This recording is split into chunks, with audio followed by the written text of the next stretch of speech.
Emma sat alone at a small table in the corner of a local diner. It had become her routine to escape here after work, enjoying the solitude and the comforting smell of coffee. Tonight, however, something was different.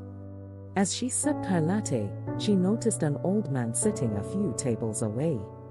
He was much older than anyone else in the diner, his clothes slightly worn and his hair a faded gray. Emma watched as he took small sips from his coffee, lost in his own world. She found herself curious about his story, about the life he might have lived. Emma, being a writer, had always been fascinated by people's experiences and their journeys. She saw stories waiting to be discovered in every face she encountered. And this man, sitting alone with a hint of sadness in his eyes, intrigued her. Summoning her courage, Emma approached the man's table. "Mind if I join you?" she asked, a warm smile on her face.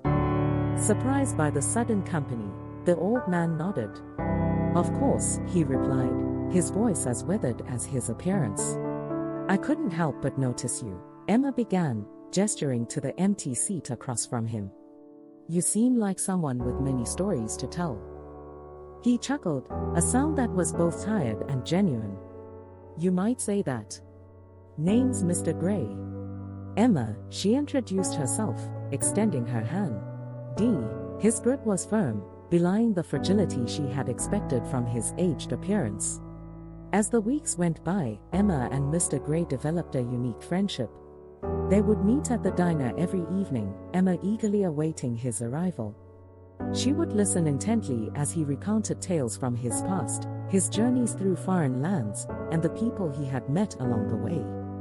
Inspired by his stories, Emma found herself scribbling notes in her journal, capturing every detail. The more she listened, the more she became convinced that Mr. Gray's story was worth sharing with the world. Determined to do justice to his experiences, Emma decided to write a book based on his life. Excitedly, she shared her idea with Mr. Gray, expecting him to be flattered. But instead, he shook his head, his eyes clouded with apprehension. "My story isn't worth telling, Emma. I'm just an old man with a forgotten past."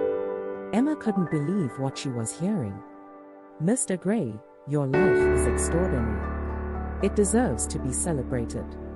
With time, Emma's persistence won him over, and reluctantly, Mr. Gray agreed to let her write his biography. As Emma poured her heart into the book, the excitement grew in the small town. Word spread about Mr. Gray's epic adventures and the lessons he had learned along the way.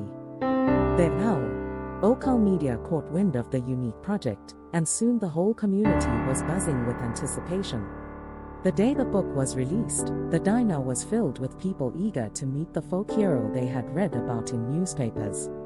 Emma stood proudly by Mr. Gray's side, her book clutched tightly in her hands.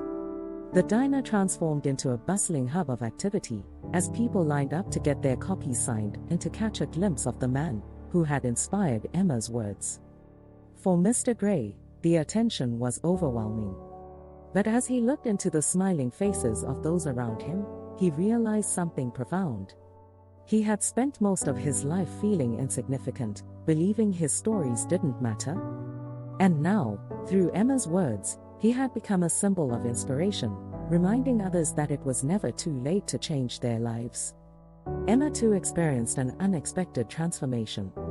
Through Mr. Gray's story, she found her own voice as a writer, her words resonating with readers in ways she never thought possible. And so, as the diner filled with laughter and applause, Emma and Mr. Gray shared a secret smile. They had both discovered purpose and meaning through their unlikely friendship, proving that sometimes, the most remarkable stories are found in the unlikeliest of places.